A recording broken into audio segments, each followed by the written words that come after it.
नमस्कार दोस्तों, क्राइम तक में आपका स्वागत है।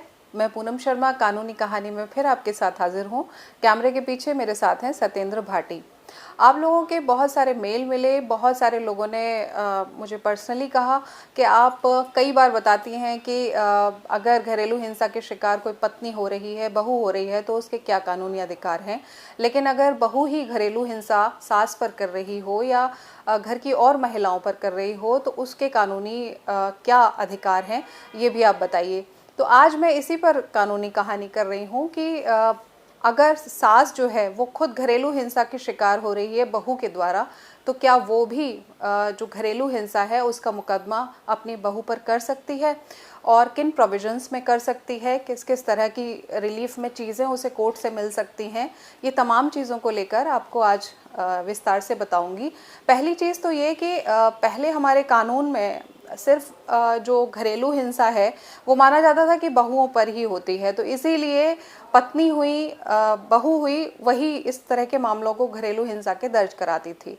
लेकिन 2005 में जो डोमेस्टिक वायलेंस एक्ट है वो आया और उसके बाद ये स्थितियां बदल गई और उसमें अब हमारे देश का जो कानून है वो ये मानता है कि किसी भी महिला पर घर की चार दीवारी के भीतर अगर किसी भी तरह की घरेलू हिंसा हो रही है तो जो व्यक्ति उसके साथ घरेलू हिंसा कर रहा है, चाहे वो महिला हो या पुरुष हो, उसके खिलाफ मुकदमा दर्ज किया जा सकता है।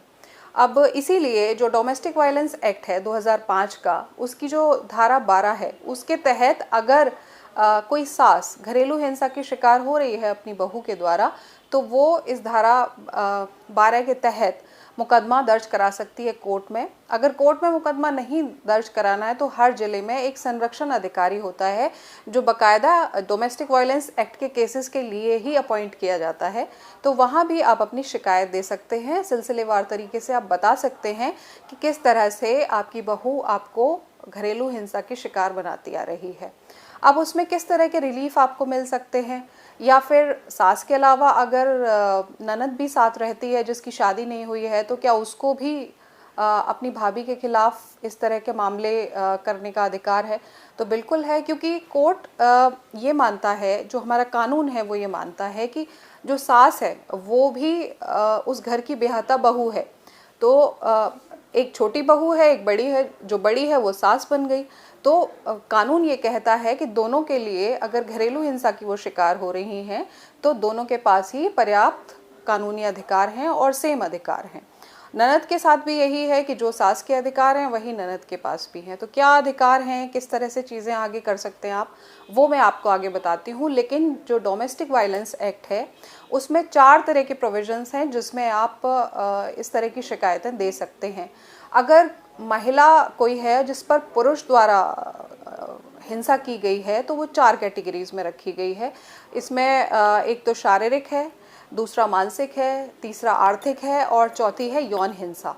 लेकिन अगर किसी महिला द्वारा ही दूसरी महिला पर इस तरह से घरेलू हिंसा की जा रही है तो उसमें यौन हिंसा का पार्ट जो है वो हटा दिया गया है।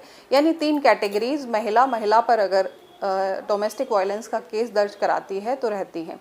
तो शारीरिक में आता है कि मान लीजिए कोई बहू जो है वो अपनी सास को मारती पीटती है, उसको धक्का दे रही है या फिर कुछ भी इस तरह का किया है जिससे शारीरिक किसी भी तरह की उसको चोट आई है, तो वो शारीरिक हिंसा में कंसिडर की जाएगी। मानसिक हिंसा में है कि आपको लगातार प्रताड़ित करती है अपनी बातों से, आपके बारे में या आपके चरित्र के बारे में उल्टा सीधा बोल रही है।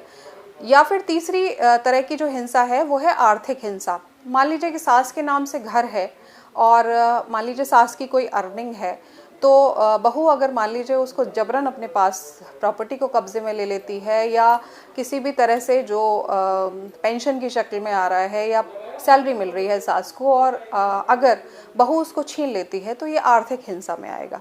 तो इन 3 कैटेगरीज में कोई भी सास अगर प्रताड़ित हो रही है तो वो अपनी बहू के खिलाफ डोमेस्टिक वायलेंस एक्ट के तहत ये मुकदमा कोर्ट में दर्ज करा सकती है या फिर जो अधिकारी इसके लिए नियुक्त हुए हैं वहाँ पर अपनी शिकायत दे सकती है।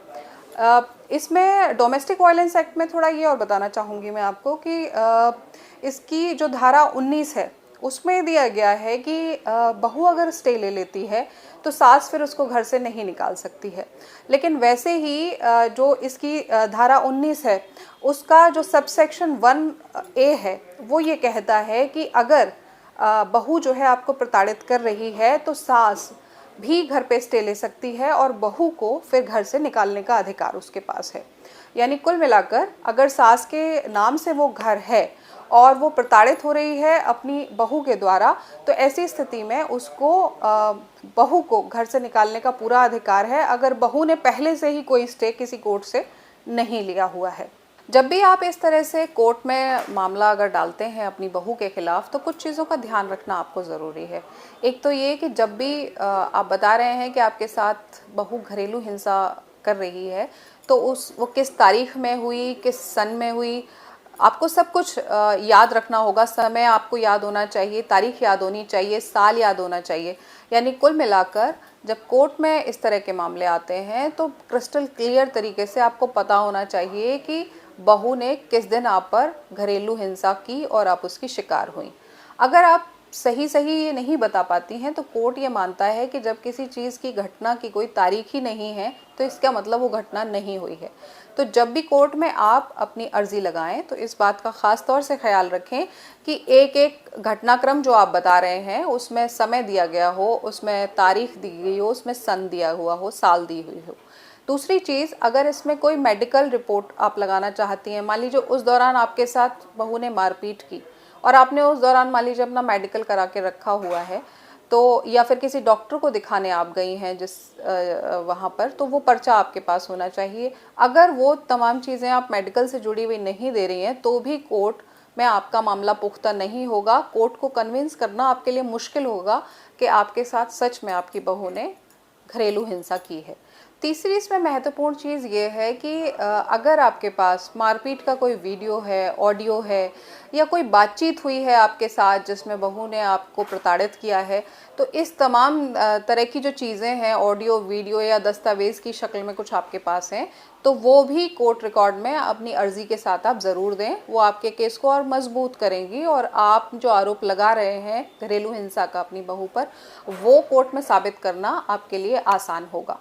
हालांकि जो डोमेस्टिक वायलेंस एक्ट के केसेस होते हैं उसमें 3 दिन के भीतर कोर्ट को जब भी आप अर्जी देते हैं संज्ञान लेना होता है और साथ ही 60 दिन में इसका निपटारा करना अनिवार्य होता है। लेकिन केसेस डोमेस्टिक वायलेंस के इतने ज़्यादा हैं कि वो 60 दिन की जो मियाद दी गई है उसमें केसेस कंप्लीट नहीं हो पाते हैं। कम से कम 6 महीने लगते हैं और कई बार 3 साल 5 साल भी इस तरह के मामलों में निपटारा होते होते निकल जाते हैं। अगर आप इस तरह के मामलों में, मान लीजिए आपने कंप्लेंट करा दी और केस चल रहा है, लेकिन मान लीजिए आप समझौता करना चाह रहे हैं, तो समझौता आप आउट ऑफ द कोर्ट भी कर सकते हैं और कोर्ट में भी एक अर्जी लगा सकते हैं कि भाई अब हमारी बहू के साथ हमारा समझौता हो गया और हम इस मामले को ख़त्म करना चाहते हैं। तो दोनों के म्यूचुअल अंडरस्टैंडिंग पे कोर्ट इस तरह के मामलों को ख़त्म कर देता है। लेकिन अगर आप इस तरह के केसेस को आगे लड़ते हैं तो फिर उसमें 20,000 रुपये के जुर्माने के साथ साथ 1 साल तक की सज़ा का भी प्रावधान है। हालांकि जब भी आप शिकायत कर रहे हैं कोर्ट में तो ऐसी स्थिति में बहू को ज़मानत लेने की ज़रूरत नहीं होती है और सीधे तौर पर ही कोर्ट जो फाइनल ऑर्डर करना होता है वो कर देता है। लेकिन जैसे मैंने अभी आपको बताया कि केसेस बहुत ज़्यादा होते हैं डोमेस्टिक वायलेंस के, तो ऐसे में कई बार वक्त लग जाता है। तो अगर आपके पास सबूत पुख्ता हैं तो फिर आप भी अपनी बहू के खिलाफ कानूनी कार्रवाई करने का अधिकार रखते हैं और उसको सज़ा भी दिलवा सकते हैं, अपने घर से भी बाहर निकलवा सकते हैं। और न सिर्फ आप बहू को निकलवा सकते हैं, बहू के साथ अगर बेटा भी आपको तंग कर रहा है या बहू बेटे के बच्चे हैं उनको भी आप चाहते हैं कि वो आपके साथ ना रहें, तो ऐसी स्थिति में भी ये अधिकार आपके पास है कि आप उनको घर से बाहर कर सकते हैं अगर प्रॉपर्टी आपके नाम से है। अगर दादालाई प्रॉपर्टी है सपोज, तो फिर ऐसी स्थिति में न सिर्फ सास बल्कि ननद भी अपना अधिकार मांग सकती है और वो बोल सकती है कि इस प्रॉपर्टी में जो पोर्शन है पर्टिकुलर वो उसके नाम भी है और उसमें वो अगर अपनी भाभी को रोकना चाहे कि उनकी एंट्री इसमें ना हो तो भी इस तरह का प्रोविज़न है कि वो करने के लिए ननद स्वतंत्र है। तो ना सिर्फ बहू बल्कि हमारे देश में जो सास हैं उनके पास भी कानूनी अधिकार उतने ही हैं और अगर आप अपनी बहू की प्रताड़ना से लगातार परेशान हो रहे हैं, तो फिर आपको अपने कानूनी विकल्पों का इस्तेमाल करके अपने बचाव के लिए केस ज़रूर करना चाहिए। लगातार बहू की घरेलू हिंसा का शिकार नहीं होना चाहिए। तो आज की कानूनी कहानी में इतना ही। सोमवार को फिर आपसे मुलाकात होगी, तब तक के लिए नमस्कार।